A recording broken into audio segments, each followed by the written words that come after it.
So good afternoon, and thank you all for joining us. More people will join as we continue, because this is an important topic for not just for the BBPA, but for community. So I want to say good afternoon and thank you for joining us. We know that there are so many places you could be on this fine day, but we're grateful you took the time to be with us. To start off, let us recognize those who came before us with the land acknowledgement.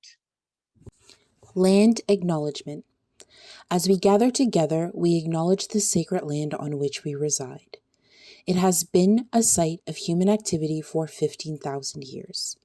This land is the territory of the Huron-Wendat and Petun First Nations, the Seneca, and most recently, the Mississaugas of the Credit River.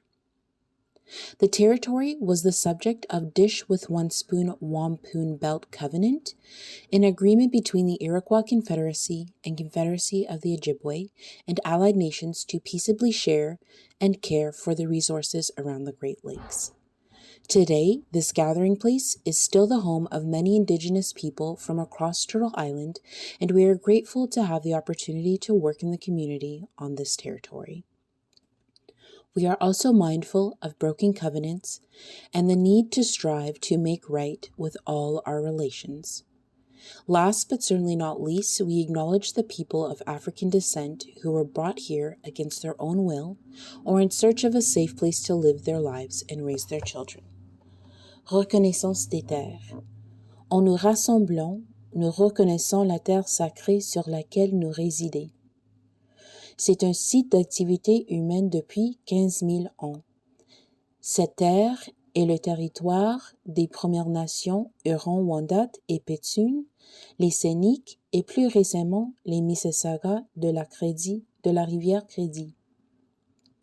Le territoire était sujet de l'alliance de la ceinture Wampum plat avec cuillère, un accord entre la Confédération Iroquois et Confédération des Ojibwe et des nations alliées à partager et à prendre soin pacifiquement pour les ressources autour des Grands Lacs. Aujourd'hui, ce lieu de rassemblement est toujours le foyer de nombreux peuples autochtones de toute l'île de la Tortue et nous sommes reconnaissants d'avoir la possibilité de travailler dans la communauté sur ce territoire. Nous sommes également conscients des alliances brisées et de la nécessité de nous efforcer de guérir toutes nos relations. Dernier point, mais non le moindre, nous remercions les personnes d'ascendance africaine qui ont été amenées ici contre leur volonté ou à la recherche d'un endroit sûr où vivre leur vie et élever leurs enfants.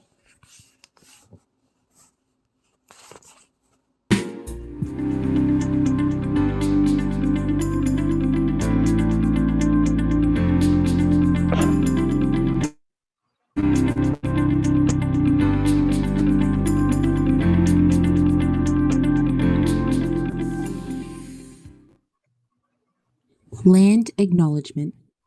As we gather together, we acknowledge the sacred land on which we reside.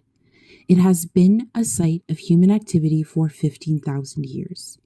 This land is the territory of the Huron-Wendat and Petun First Nations, the Seneca, and most recently, the Mississaugas of the Credit River. The territory was the subject of Dish with One Spoon Wampum Belt Covenant, an agreement between the Iroquois Confederacy and Confederacy of the Ojibwe and allied nations to peaceably share and care for the resources around the Great Lakes. Today, this gathering place is still the home of many Indigenous people from across Turtle Island, and we are grateful to have the opportunity to work in the community on this territory. We are also mindful of broken covenants and the need to strive to make right with all our relations. Last but certainly not least, we acknowledge the people of African descent who were brought here against their own will or in search of a safe place to live their lives and raise their children. Reconnaissance des terres. En nous rassemblant, nous reconnaissons la terre sacrée sur laquelle nous résidons. C'est un site d'activité humaine depuis 15 000 ans. Cette terre et le territoire des Premières Nations Huron-Wendat et Pétunes, les Scéniques et plus récemment les Mississauga de la rivière Crédit. Le territoire était sujet de l'alliance de la ceinture wampum plat avec cuillère, un accord entre la Confédération Iroquois et Confédération des Ojibwe et des nations alliées à partager et à prendre soin pacifiquement pour les ressources autour des Grands Lacs. Aujourd'hui, ce lieu de rassemblement est toujours le foyer de nombreux peuples autochtones de toute l'île de la Tortue et nous sommes reconnaissants d'avoir la possibilité de travailler dans la communauté sur ce territoire. Nous sommes également conscients des alliances brisées et de la nécessité de nous efforcer de guérir toutes nos relations. Dernier point, mais non le moindre, nous remercions les personnes d'ascendance africaine qui ont été amenées ici contre leur volonté ou à la recherche d'un endroit sûr où vivre leur vie et élever leurs enfants.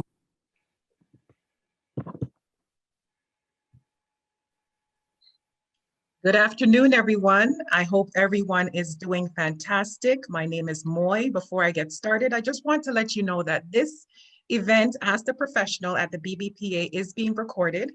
And once again, my name is Moy. I have the opportunity of being your moderator this afternoon.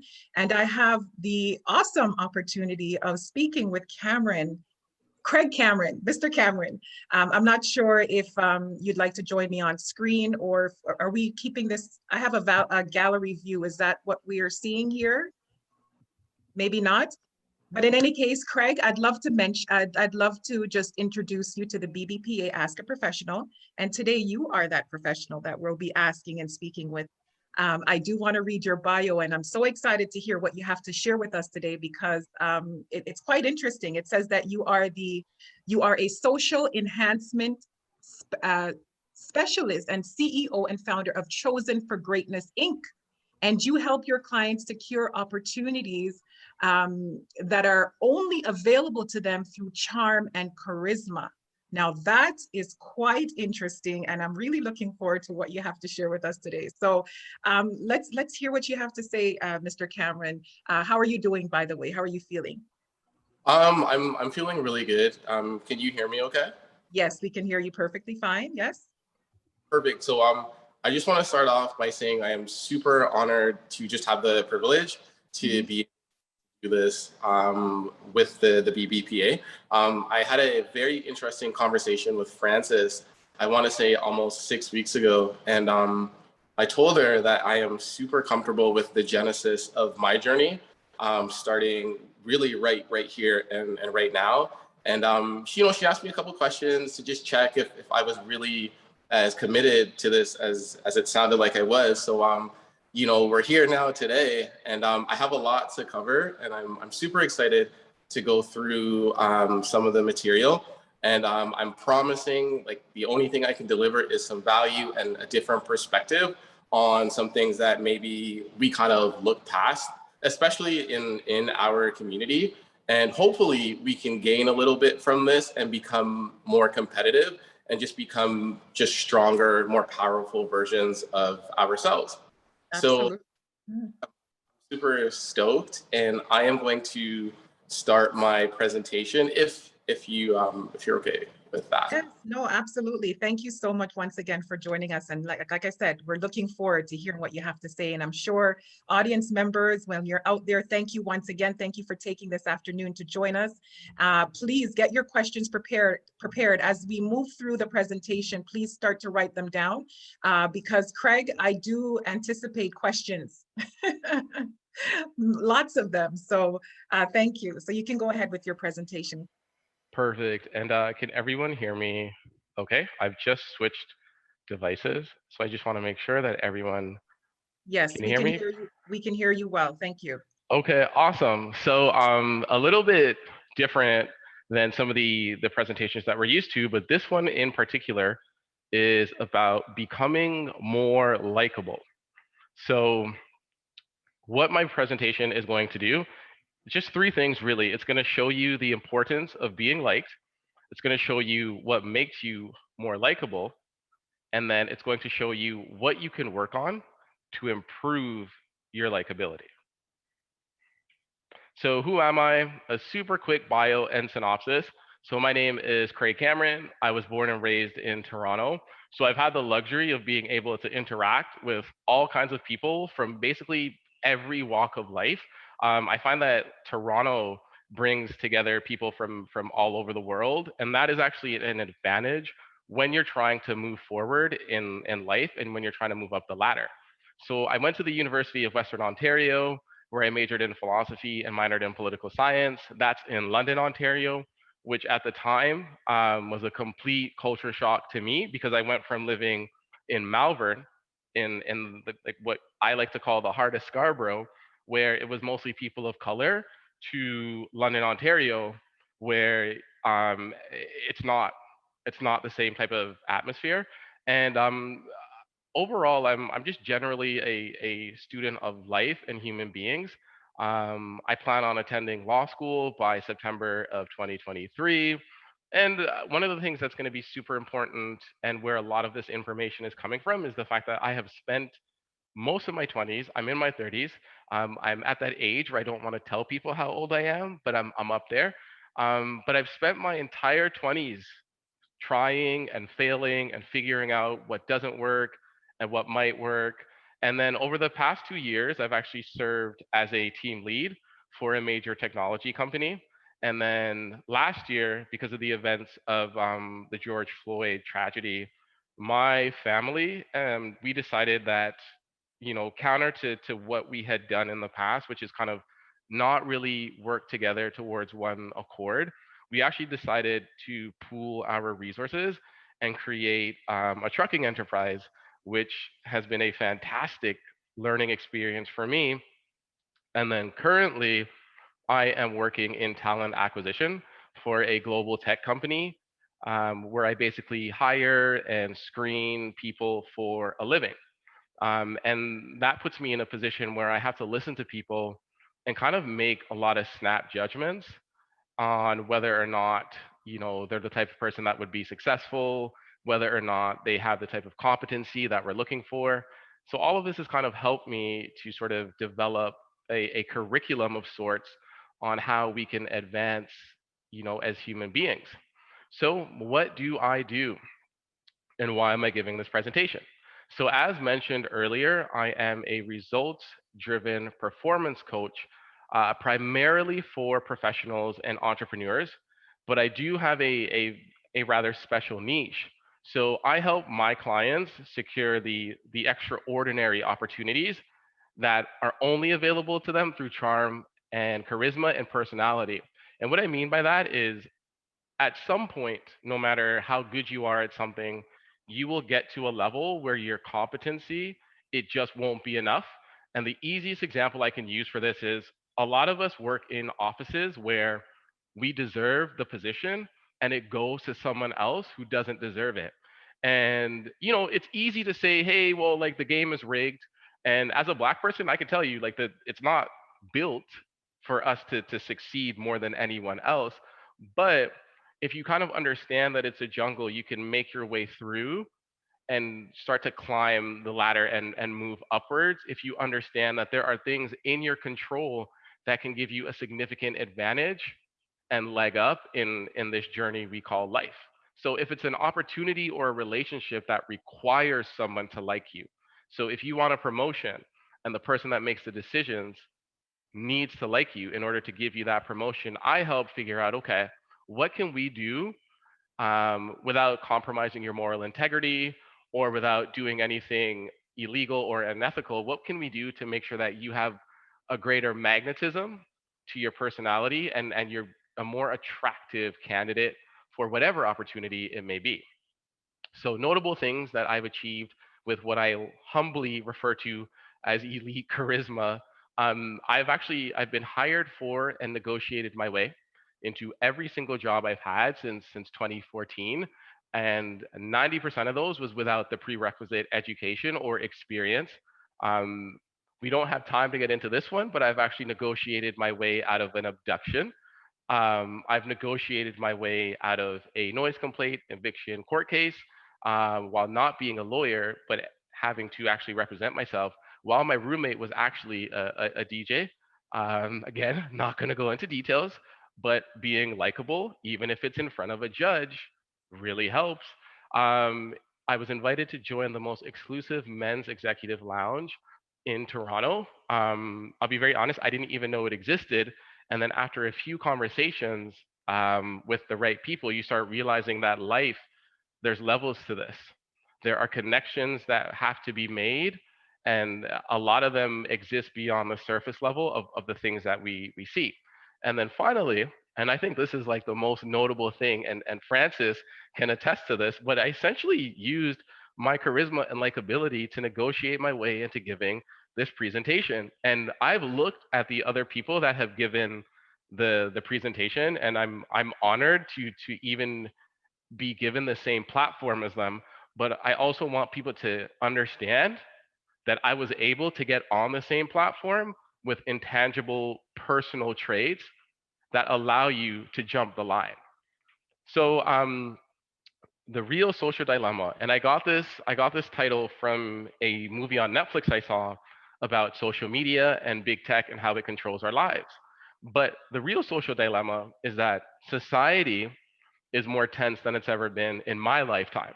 So there are more reasons than ever to fight with someone who's different than you. So now it doesn't matter what the difference is, whether it's physical, whether it's ideological, whether it's financial, whether it's cultural, moral, or whose sports team is better. All the viewpoints that used to be ignored are no longer accepting silence.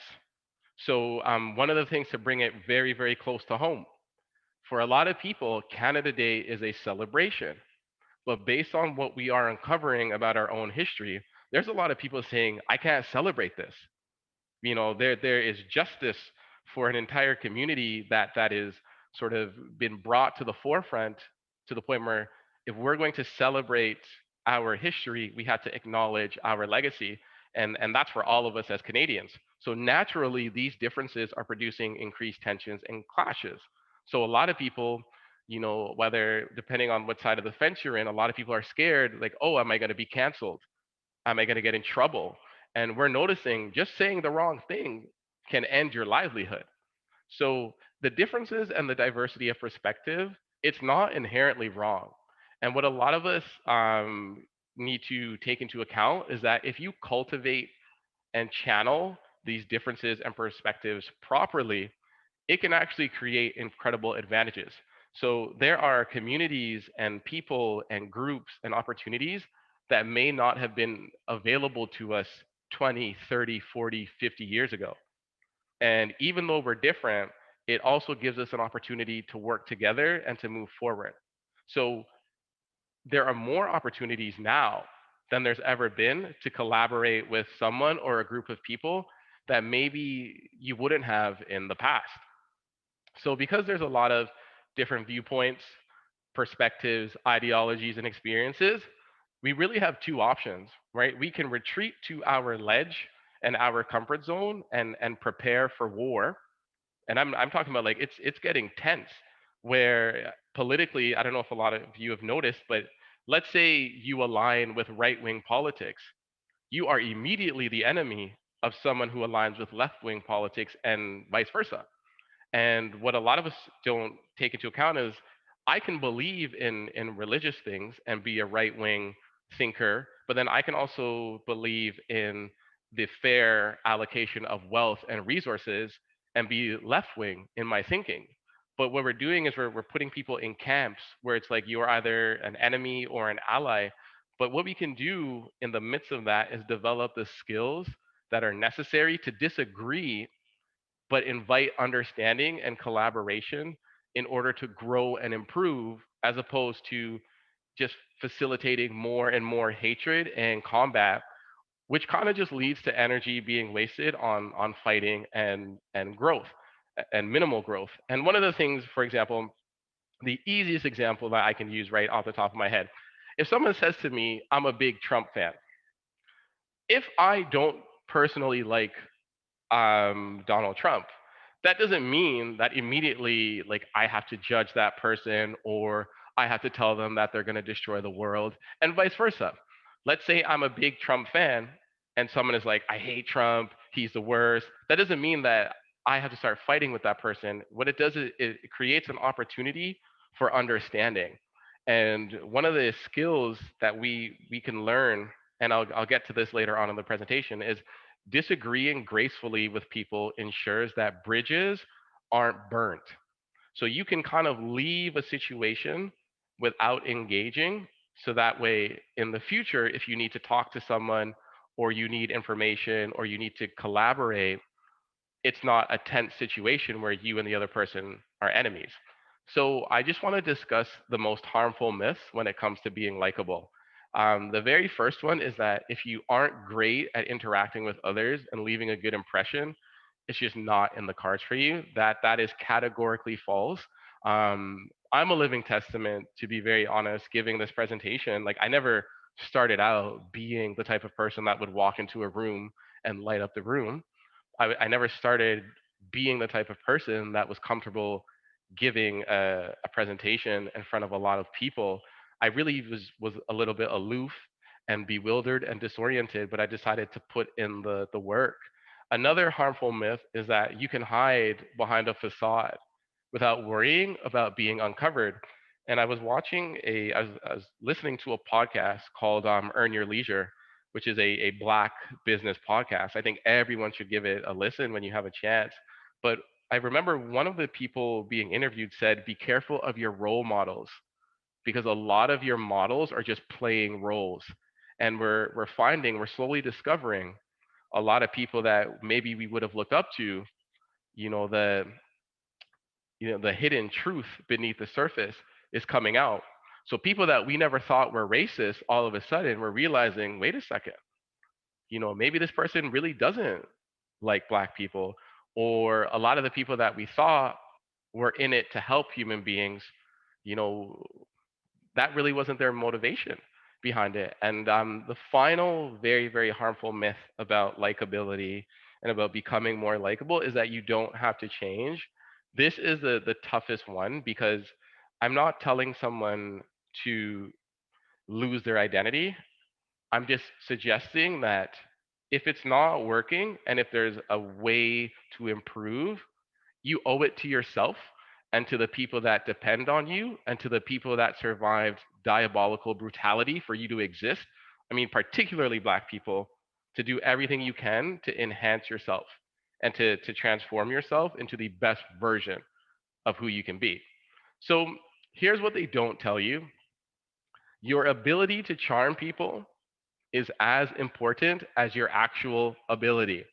I'm going to repeat that one more time because if there's anything I want us to understand, sometimes your ability to charm people, your charisma, the good feelings that you evoke are more important than the actual merit of your work. I'm not saying all the time. Like if I want to be a computer programmer and I have no experience in computer programming and no technical expertise, at the end of the day, I don't have the merit for the position. However, I don't know if a lot of you are familiar with Wes Hall, but I was listening to him give a speech, and he talked about how he came to Canada as an immigrant from Jamaica, and he went into positions that he wasn't necessarily qualified for, and he kept building and building and building.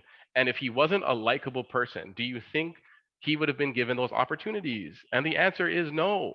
There was an intangible quality, there was a charisma in him, there was a magnetism in him that people allowed for him to go into positions that he may not have deserved to be in, but they believed in him enough to say, I think he can be successful. He invokes the right emotions in me. I'm going to give this person a chance. And we need to embody that spirit as much as we can because of how behind we are and the fact that like no one is going to give us breaks. We have to create them ourselves. So another thing they don't tell you is people who are liked. So going back to the West Hall example, people who are liked are simply going to get more opportunities and breaks than the people who are not. People who are like are going to get opportunities they may not otherwise even deserve. And you can take one of two approaches. You can say, well, life isn't fair, the game is rigged, um, I'm not a likable person, or you can put in the work and start to understand what it is that makes these people so likable. So one of the things that you need to know, first and foremost, the individual strategies to becoming more likable are numerous. There are some fundamentals, there are some generalities, but the beauty of it is that it's an art as opposed to an exact science. But there are so many things in your power to work on, and I'm going to get to them, that you know you can't leave this to chance. So you have to ask yourself a couple of tough questions when it comes to likability. And one of the first ones is, well, if an individual doesn't like you, right? Like a potential client, a potential customer, a potential business partner, um, you know, i- i- whoever it is, if they don't like you, why would they buy anything from you or support you? If someone like has a choice between you and someone else that is more likable than you, why would they choose you over the other person? And then finally, would someone give an opportunity to you, whether it's, at work, whether it's in a business meeting, whether it's at a family brainstorming session, would someone give an opportunity to you over someone else if it's easier to like the other person? So I generally like to poll people and ask what their opinions are on these type of questions, and I found that it's come down to three of the same answers over and over again. So the most common answers I get are, well, I deserve it. The other answer is, well, I work hard. And then the other answer is, I say all the right things. And these aren't bad answers. The problem is that a lot of times it's not just about how hard you work. Every one of us can attest to outworking, actually not even outworking, to thinking that we have to work twice as hard to get to the same place. So for us, we're already well aware it's not about just working hard. That won't be enough because we have to work double. It's also not about saying the right things, because lip service, first of all, if it's just lip service, it's not genuine, and people are not stupid. So they'll figure out pretty quickly that you're literally just kind of, you know, talking out of your rare end, and you're not genuine, you're not serious. And a lot of times it's not just about what you deserve. If it was about what you deserve, I'll be very honest, the equity in the Black community would be a lot different in 2021 than it is right now. So working hard, saying the right things, and deserve, unfortunately, a lot of the times are just not going to be enough. And really, what it comes down to is what you can negotiate. That's it. You need to get to the bargaining table, and then you need to negotiate your terms at the table. For us, we can't get into the room. And one of the reasons why is because if you don't work on your charisma, your lack of charisma will 100% work against you. So, what does that mean? It means, obviously, you get what you negotiate, and it is a lot harder to negotiate anything without the leverage that comes with being liked. So, if I talk to Francis and I'm like, Francis, I want to do this presentation, and Francis says to herself, you know what? I don't really like him that much. Why? Why in her mind would she allow me to do the presentation? And it's so simple sometimes that it's painful. And it's a lot easier to ignore this and kind of like blame something outside of. Cameron, sorry, Craig, we've lost your sound. Can you hear me now? Yes, I can hear you now. Go ahead. Okay, perfect. So, it's a lot easier to ignore this fact and blame something outside of our control. But using myself as an example, when I spoke to Francis, I mentally had to prepare for that phone call. And it can be nerve wracking, but I said to myself, I have to make a good impression. This is the difference between me getting this opportunity and not. And a lot of times, like, we overlook the importance of human interaction. And this is for all the marbles. So let me see. So let's just take two people really quickly. We'll take Tom and Tim. So Tom is not as likable, and Tim is very likable. So for Tom, people will deal with Tom out of necessity. They'll be very comfortable, though, finding someone else once the opportunity presents itself. It would take the tiniest logical reason for Tom to lose favor. And finally, Tom has to rely exclusively on his merit or hope that he's related to someone that is powerful enough to make the decisions. And he's just a harder person to trust. But Tim, who's put in the work or at least has made an effort to become a more likable human being, people will deal with him because they want to. And they'll have a lot more trouble. They'll feel bad dealing with someone else. And a lot of us can relate to this. There are restaurants that I go to, there are professional services that I consult when I could get a better deal somewhere else, but because I have a connection with the person, my like emotionally, I can't allow myself to move on. And for someone likable like Tim to lose his favor, it would take a lot of motivation, both from a logical and an emotional point of view, to lose favor. And this is true in business. This is true in being selected for a presentation. This is true in being selected for a promotion. This is true in finding your life partner. This is true in getting support from your family. It's so much harder to make progress if people, they can't like you, or they're not able to like you because you're not maximizing your likability. But when you are likable, you can leverage an intangible virtue while guaranteeing your favor and position, and you're just an easier person to trust. Same thing. Let's go let's go back to Tom and Tim. Tom is simply going to have a harder time persuading people of anything. And I don't know if a lot of us have experienced this, but sometimes you'll tell someone something, and I have a cousin who will tell them something, and then Kanye West will say the same thing, and he'll listen. And I'm talking about like the exact same thing. And I think a lot of preachers here might be able to relate to this.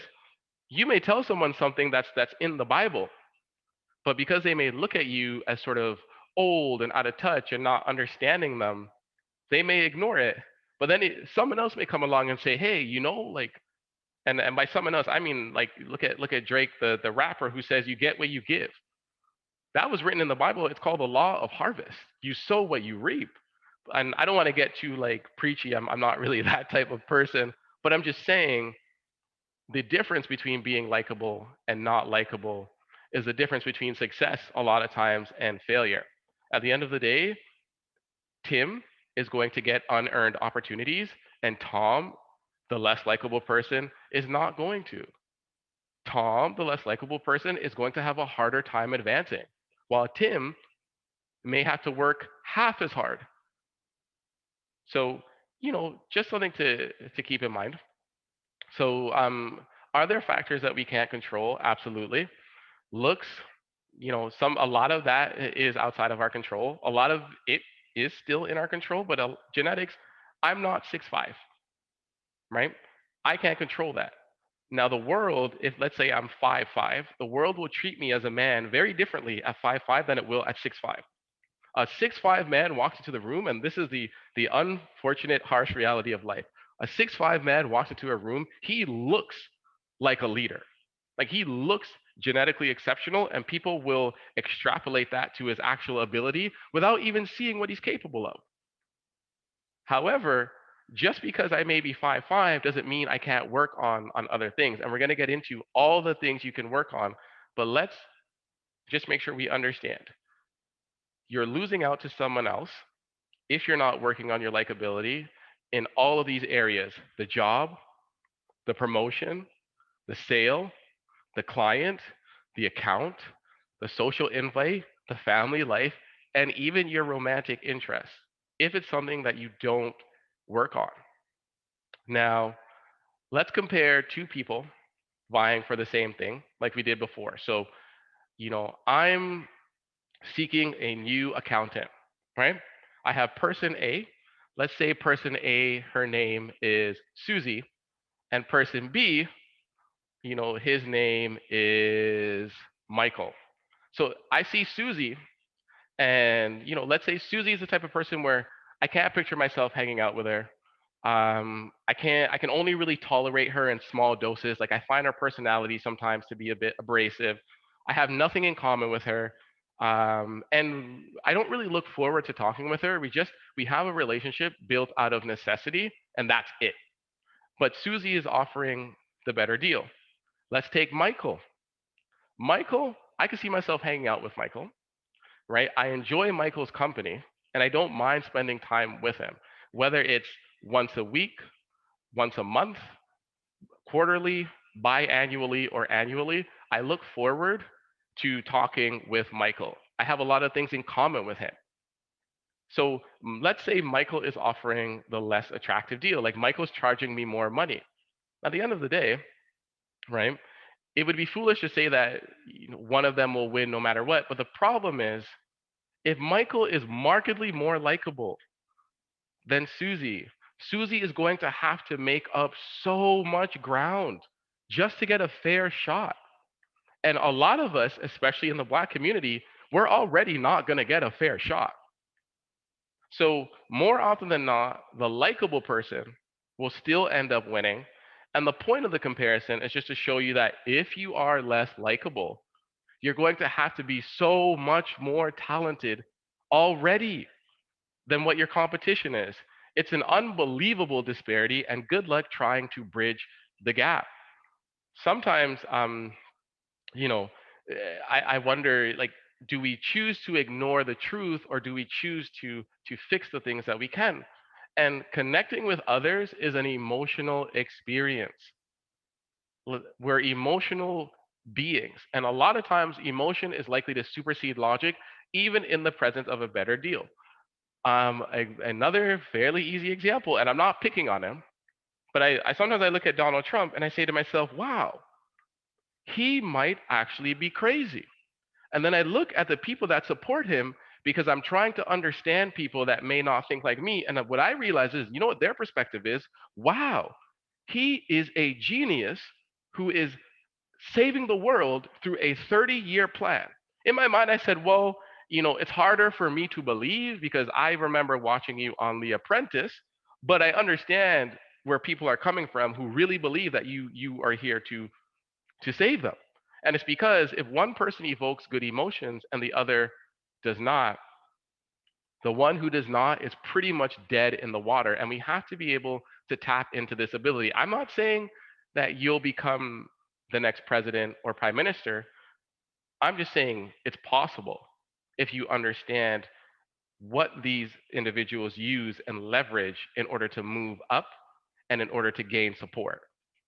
So, again, what you're losing out on by not working on this, we've already discussed, but just in case it's not clear, the job, the promotion, the sale, the increased reach for your business or brand, improvement in your social life, the trust and support of the group. This means coworkers, business partners, clients, family, a team you might manage, your romantic interest, and getting access to rooms and spheres of influence and power. So I remember connecting with a Black lawyer, and he told me this last year. He said, listen, you need to understand, and I'm going to get into this. He said, you need to understand the importance of a tailored suit. He said, the rooms that you want to go to, and this is someone who's my elder, who I sort of always take a student and a sponge approach. He said, the rooms that you want to get into, there's a dress code and there's a code of conduct. And if you don't understand it, you'll never have access and you'll be on the outside. And I'm on my journey as well, trying to maximize the rooms that I can get into. And one thing that's really personal for me is I watched the executive producer of The Celebrity Apprentice convince over 80 million people that he is the most competent human being to lead the free world. I watched this happen. You watched it happen. And it's still happening. But I also watched in 2008, and this is after 8 years of George W. Bush as president, where in 2005, 6, 7, I said, and we all said this, there is no way a black man, a black person, could convince this group of people that he is the best person for the job. And what happened? Because of his ability to connect with people, because of Trump's ability to connect with people, you redefine what is impossible. That is the power behind being likable. So rather than look at it as something that's not important, understand that you can literally change the world. You can reverse the fortunes of your family by being more likable. My family, like any family, we fight, right? And a lot of people say don't get into business with family. And a brother that I actually listen to a lot, his name is 19 Keys, and he said the world is run by families. And he said they don't want you to work with your family on purpose. But he said not working with family is only true in a dysfunctional family. And you have to either accept that your family is dysfunctional, or you have to combat a lot of times what are generational curses. So I had to convince my family, and I'm talking about like we fight. I mean, I'm not saying it's better or worse than any other families, but I had to convince my family that at the end of the day, we can work together and create something. That's a lot harder to do if they don't like me.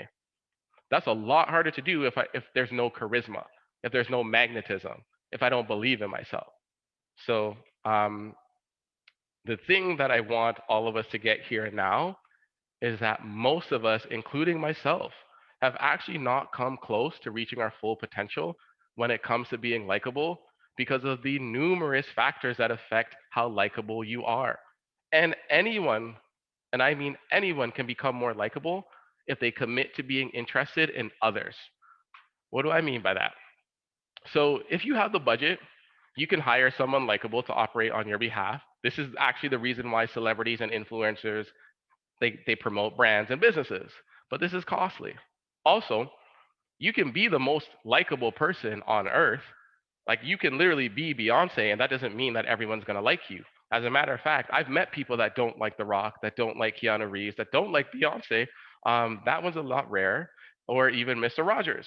So one thing that's important to realize is that this isn't about being liked by everyone. That's impossible, right? This isn't about being a doormat. This isn't about, needing approval and trying to get everyone to like you. This is about taking advantage of the opportunities that you are definitely missing out on by not being as likable as you can possibly be. You don't need to impress everyone. You just need to impress the right people at the right time. And this presentation, to be very honest, is proof of that. So, what makes someone like us? I've narrowed it down to three factors. The very first is charisma. So, charisma is a fairly illogical, non physical, emotionally based magnetism.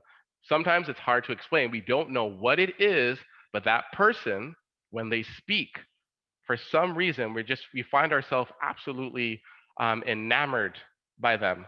We find ourselves almost in a trance. Attractiveness. This is a physically based magnetism. Again, some of us are lucky and have won the genetic lottery. Most of us, myself included, have to work and work and work and work and still wake up each day thinking, you know what? If only I was as tall as The Rock, if only my voice was as charming as Idris Elba, if only I was as smart as Barack Obama. Like it's still no matter what, your attractiveness is a battle, but you can work on it and you can always be a little bit better than you are. And then finally, impact. Can you make positive and welcome changes in someone's life, business, or situation? This is important. This is super, super important. And it's because you need all three. You can sometimes get by with having just two, although these circumstances are kind of rare, but you need to figure out how can I maximize my charisma, how can I maximize my attractiveness, and how can I maximize the impact that I can have positively in someone's life. So we're going to go through this a little bit quickly so I can get to the actual things that we can change. But let's look at what happens if you have two of those three things and not all three. So if you're charismatic and attractive, at the end of the day, you're going to get an audience. You're going to be desired socially and physically. You're going to be able to captivate people. You're going to be able to persuade people. And you're typically going to be given the benefit of the doubt when it comes to your potential. Now, if you're charismatic and attractive, you're not going to have staying power because you're not actually impacting anyone. Like you're not doing anything with it. You'll also come across as superficial. You'll seem a little bit self-centered and uncaring, all the way up to being a complete narcissist. You won't be able to effectively create positive change. So at the end of the day, like it's almost a waste. And then finally, your image will get progressively weaker over time because it'll seem like there's something missing. You'll have a lack of credibility because of the fact that you can't impact someone's life positively. Now, let's say you have charisma and impact, but you don't have attractiveness. So you'll come across as genuine. You'll get an audience. You'll be socially desired.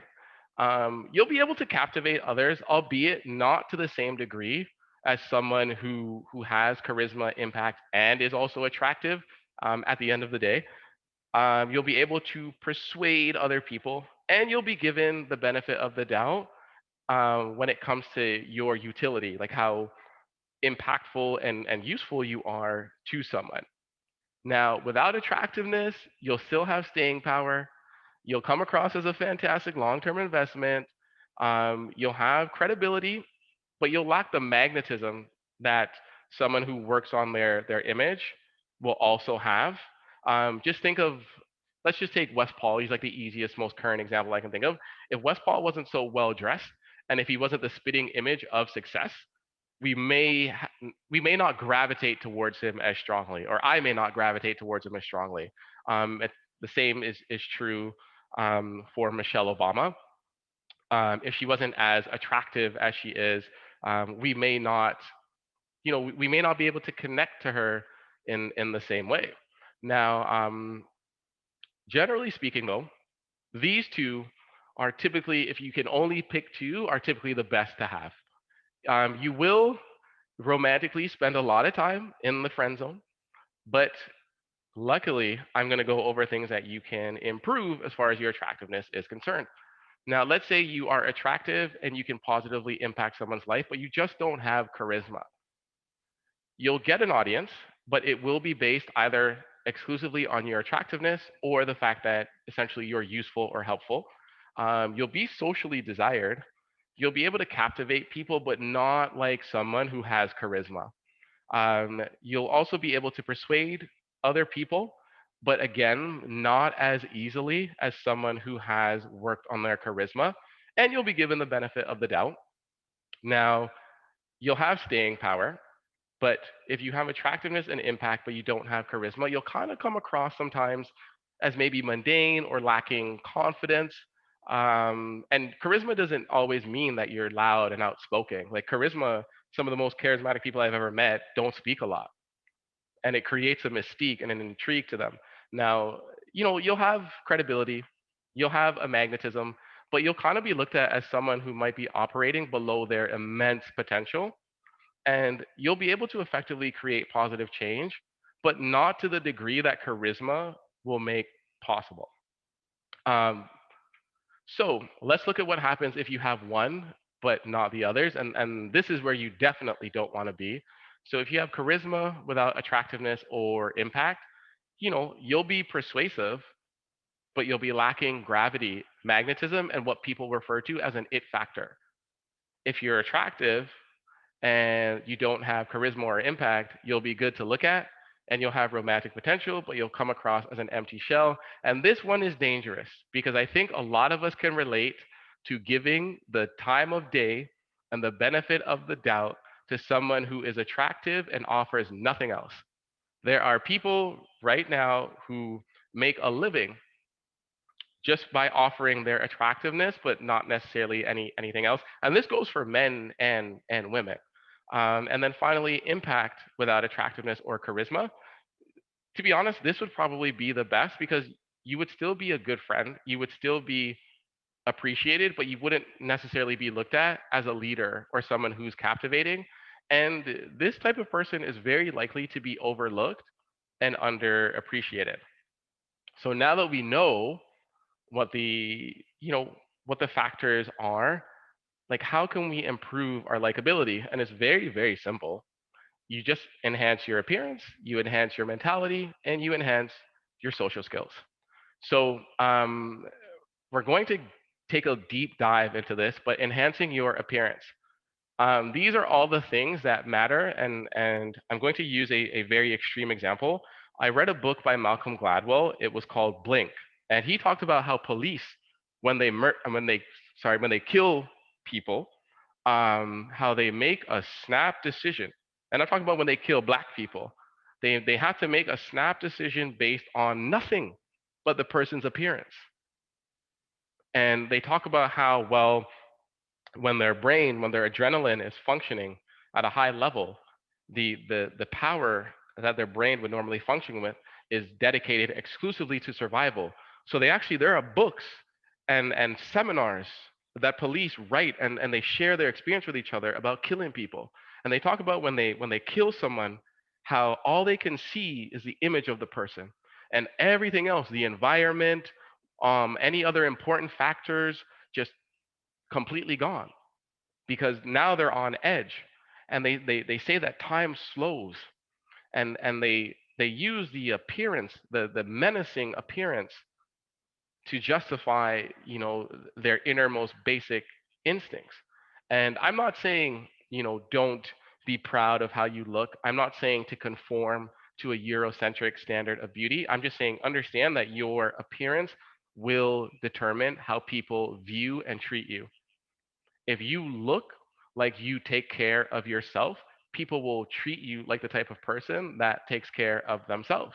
And I'm not saying you have to look like you're coming off of a magazine cover, but these are the things that matter. Your physique.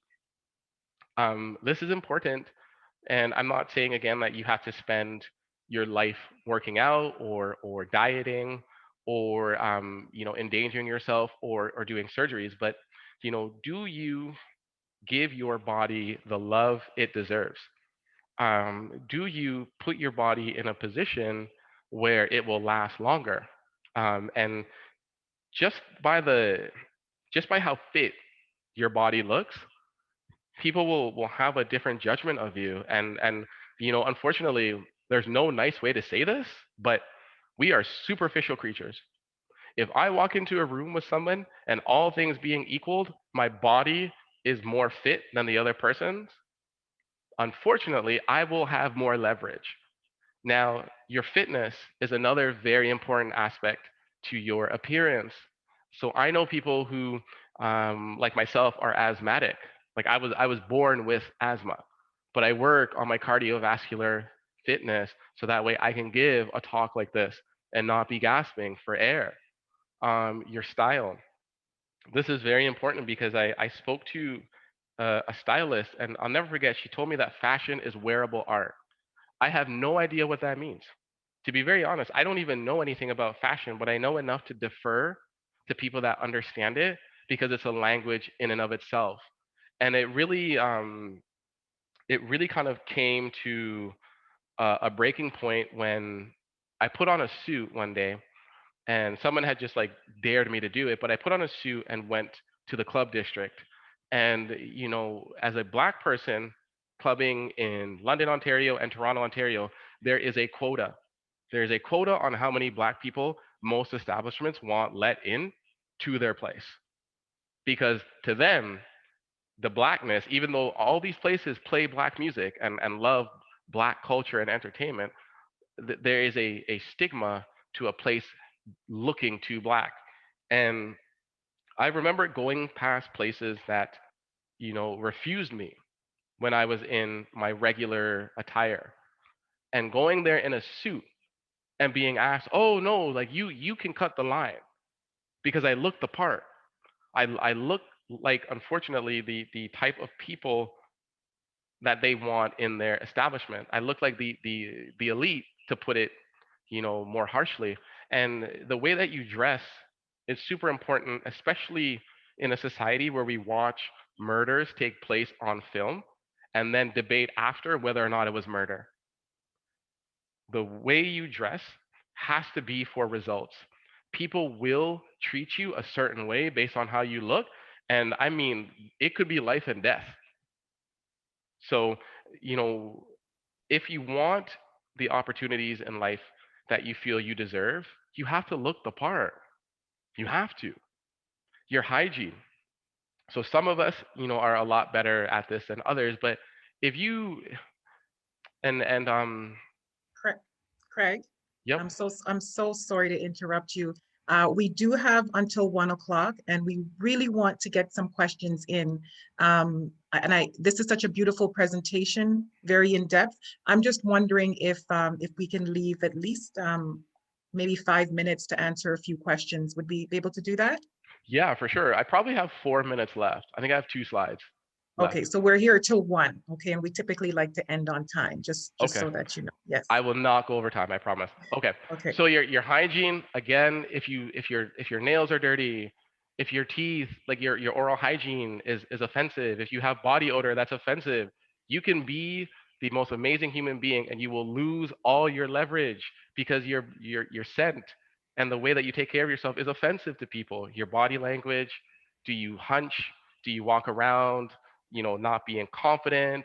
Do you have open posture? Do you have good posture? Do you understand posture? Your cadence, your voice, is there life in it? Is there any type of depth? Do you speak from your diaphragm or do you speak with a highly pitched voice so that you come across as less threatening?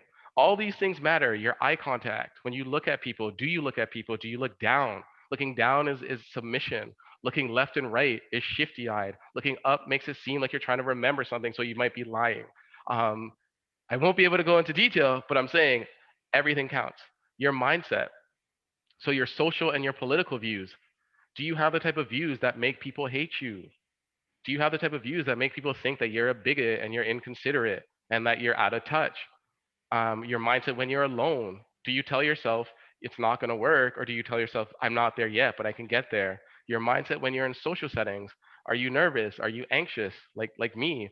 Do you panic? Do you sort of just think things through too much? Your moral beliefs. What do you think is okay? What do you think is not okay? This determines how you navigate through this world and how people connect with you. Your limiting beliefs. What do you believe is in the cards for you? What do you think that you can't achieve?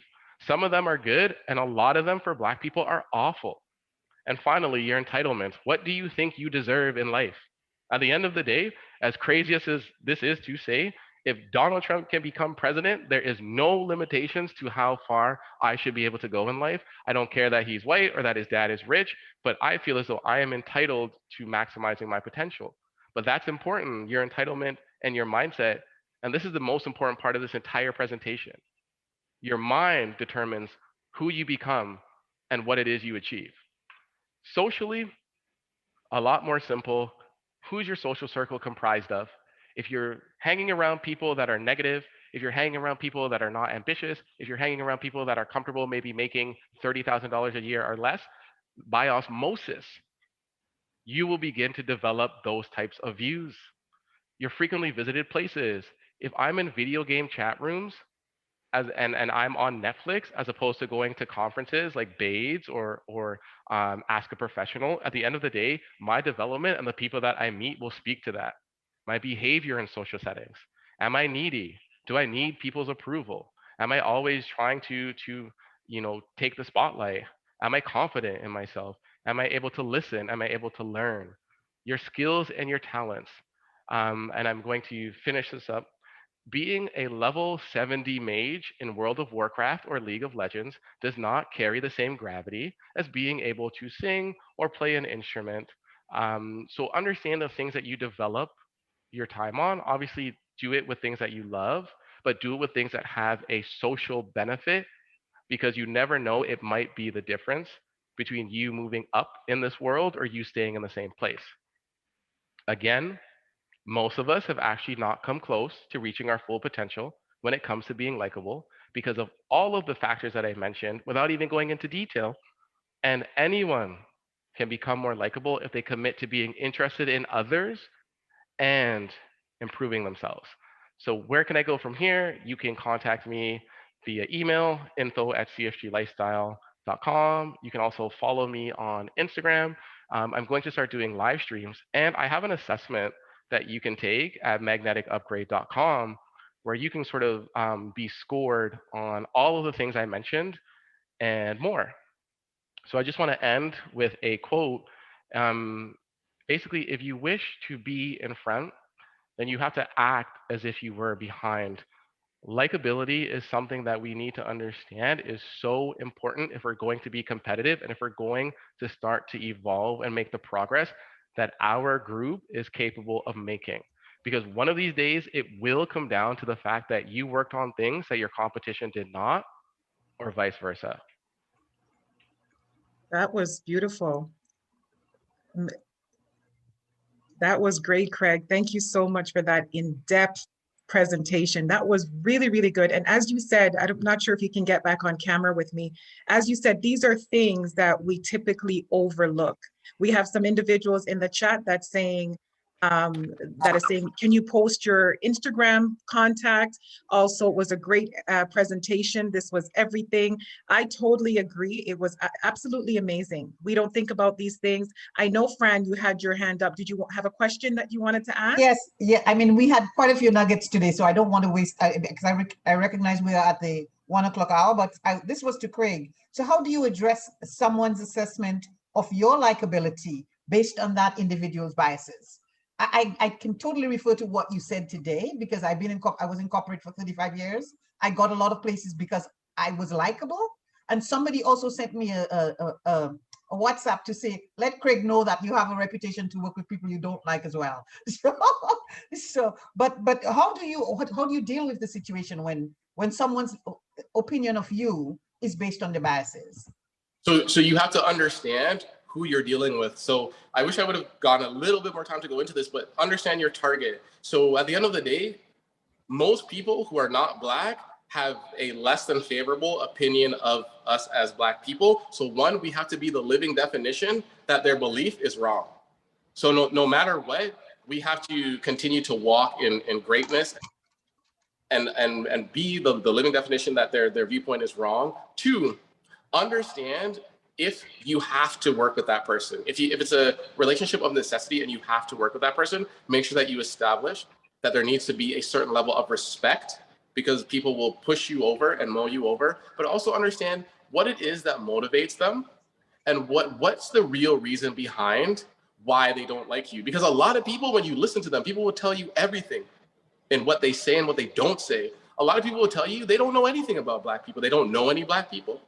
They watch TV and get their opinions from what they see on TV, and they've met one or two Black people, and the interaction didn't go well. So a lot of people are operating from a place of ignorance, and you have to be able to deal with that gracefully by showing them that you are an example that their belief system is wrong, and also that you're willing to work with them and enlighten them either directly or passively. Thank you. Yes. Did that answer your question, Fran? Yes, it did. Thanks. Yeah, that is absolutely beautiful. You did say that it's not a matter of being liked by everyone, but just being liked by the right people, right? You did say that. Now, I did go online. I'm checking the chat for at least 1 or 2 questions. I don't see any questions here, but yes, many people are saying it was a great presentation and they do need to have your Instagram or other social media links, if that's okay. Now I started to go through your online assessment. Now, just by your being the expert that you are, Craig, would I be considered as someone who has charisma and personality? Yeah, 100%. Yeah. Okay, good. So I passed. We're gonna just look. So first of all, you have an attractive too, Craig. Sorry. Oh gosh, no, I don't. Definitely attractive. Right. Thanks, Michael. Go ahead, Craig. And I'm sure, like, just by your work with BBPA, right, that you're impacting lives positively. You're a part of spearheading the change that's going to reverse the fortunes of our entire community. So, like, I mean, I guess I'm like pumping your tires, but like, you got it all. So. Oh, geez, you're too kind. Thank you so much for saying that. I have Lorraine's hand that is up, and I don't know if I'm allowed to answer or get any other questions, but yes. Lorraine, go ahead. Sorry, I'm driving, but I love Craig, so I just had to say something. But Craig, I have a real question for you. I want you to know if you could dispel a myth for me, or seal it as a real thing. They say you never get a chance to make a second impression. I consider something called state and energy. And sometimes you just wake up and you don't have it. You have a challenging day, you have things, and you just can't get into state before that meeting. Do you suggest, do you cancel meetings? How do you cope with when you can't be 100% you because you just don't have it in you in a day? What are your tips? So I myself, you're never gonna bat 1,000. You're never like 100% of your days are not gonna be good days. But if you've done the work over the balance of probabilities over time, over numerous interactions, the truth will come to the forefront. Just like a lot of people, and I'm not trying to pick on men or anything, but a lot of men, for example, will make a very good first impression. I'm just going to dating, and then all of a sudden realize, you'll realize down the road, like, oh, like this wasn't the person I thought they were. So really what's more important is over time, the consistency. That's what you should be focusing on. The bad days are going to happen. They happen to all of us. So don't necessarily cancel meetings. Do your best to push forward. 100% have a chance to make an impression. And what is crazy is if someone started off not liking you and then ended up liking you afterwards, their bond with you is going to be a lot stronger psychologically than if they would have started off liking you in the first place. And it works in reverse. If someone liked you and then after time they realize, wait, I'm consistently seeing who this person is, they actually will despise you even more than they would have if they just didn't like you from the go. Wow, psychology 101. Danielle, is that Nadine? I'm seeing yes, Danielle. It's Nadine. I know, and it says Danielle. I apologize. I'm using my other login. I just want to say I have no questions for you, Craig. I'm wearing my marketing communications hat today. Okay, I'm not here as the president of the BBPA, but Craig, what you've talked about, this is what we talk to our clients about all the time, and you were on point in all areas, and I'm just so very thrilled. This was an exceptionally informative session. Lots of gems here. We will post it again, and we would love to have you on our Boss Women Entrepreneurship Training Program. And I see many things ahead with how you've told your story and how you've delivered and the value you've added in your presentation. Just absolutely brilliant. Kudos to you. Oh, appreciate it. Thank you so much. That's coming from the president of BBPA herself, Nadine Spencer. Thank you so much for that. Now, okay, so we have a few comments. I like what you said about negotiating, and many of us, because we're Black, we're always scared to ask for what we deserve. Do you have anything? Just by virtue of the ask, people understand who and what you are. So don't be afraid to ask. And the example that I have to use, white people, one thing I have to look at sometimes with admiration is some of the things that they ask for. I'm like, this is insane. But they come to the negotiating table and they'll push and push and push and push. And I read a book by the former, I believe he was the former Minister of the Interior under John Chrétien.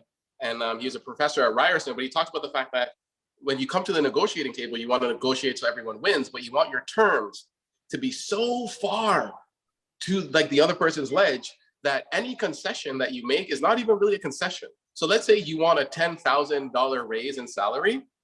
Secretly, if you're okay with $3,000-4,000, ask for the 10-20. And they'll say, oh, this is crazy. Well, why is it crazy? I deserve this. This is what I bring to the position. And then all of a sudden they say, well, we can't do that. Okay, so what can you do? Because you can't tell. And then just sort of, but don't,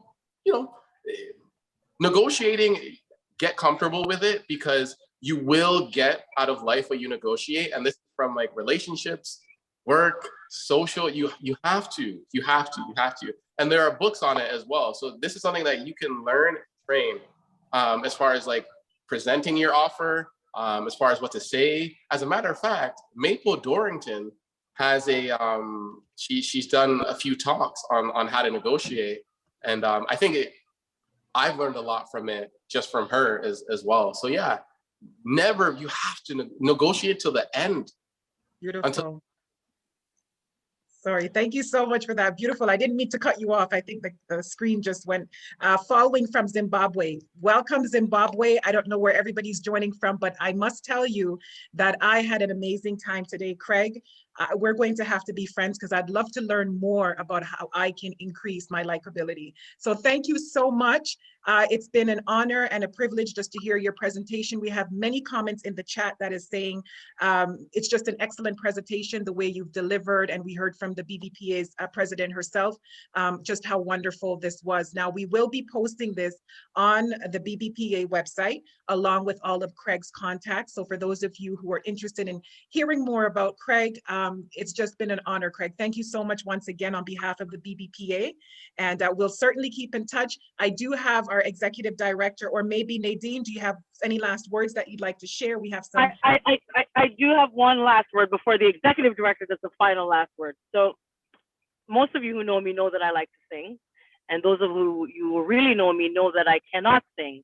But today I have a song, so I'm going to sing. Okay. Beautiful. It is our treasurer's birthday today, Michael Pinnock. And Michael, I hear you're on, and I know that from Moy's here, Michael, I know you would be on. So happy birthday to you. Happy birthday to you. Happy birthday, dear Michael. Happy birthday to you. Happy birthday, Michael. Happy birthday, Michael. And thank you, guys. And I'd just like to add my word as well to the speaker. Excellent. Each time I watch these programs, they demonstrate and they blow away the myth that we don't have the resources, the talent, the ability, the capacity to do what we do. And as I listen to, I know he's under 40 because he say he was 30 plus, and Isaac can go is 39.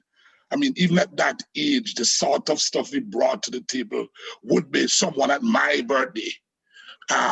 And that would be the person have to be very active to be able to do that. So kudos. And we definitely will bring him back on all our programs, our Saturday program, our Level Up program, because it needs to be told to a wider group of folks. Lastly, I'd just like to add, again, on behalf of the BBP, that what we try to do here is to default to the highest standard in whatever we do. And as he mentioned, there's the minimum standard where you're on the edge and you're not certain. We default as a matter of policy to what is the best practice and the highest level. So, the elements that he mentioned as an association, as individuals, maybe weak in one area or the other, but we're attractive, we're impactful. And gosh, I don't remember the other one right now, but those are the three elements that we do have, and we hope that by using those three elements as a association, we're able to make the difference in the Black community. So thanks again, Craig, and we'll certainly utilize your talents in the BBP going forward. Thank you so much for that, Michael. Thank you. So in the interest of time, thank you, Moy. Everybody said thank you to you, Craig. Honestly, you charmed me, but I thought it was a topic that we wanted to, we'd be interested in, and I really was intrigued about becoming more likable. So Moy, there is not, I'm sure you don't have much to improve on your likability. I'll just say that, and then we want to share with you what's upcoming in the next week at the BBPA. So we've got the BADES program happening tomorrow. Lauren Telesford is going to be speaking on Business 101 for BADES. BADES is the signature program of the BBPA. At this time, we're encouraging all our businesses, all our entrepreneurs and small businesses to register with BADES. The next one we have to speak about is next Wednesday. We have Dr. Norm, who is going to be speaking on health and Black lives at Ask a Professional next Wednesday. And so we ask you to join us as we as we delve into the next two sessions are going to be health and Black lives, and the one following that, it's going to be COVID and its impact on the Black community. And following that, we have tonight, we have the town hall, the scholarship town hall, the National Scholarship Program. We ask those of you who may know students who might be interested to register, but to join us tonight to have your questions answered as to how you can qualify and how you can apply for the national scholarship that the BBPA offers. Last year, we got a record number of applications, and we awarded a record number of scholarships, 108 scholarships to be exact, valued at $300,000. We aim to do the best for our community, but we need you to sign in tonight so you can hear, your questions can be answered, and you can hear. I believe tonight as well, we have a keynote speaker in the person of Honorable Justice Dr. Irving Andre, who will speak to you about getting past from the BBPA scholarship. Where do you go from here?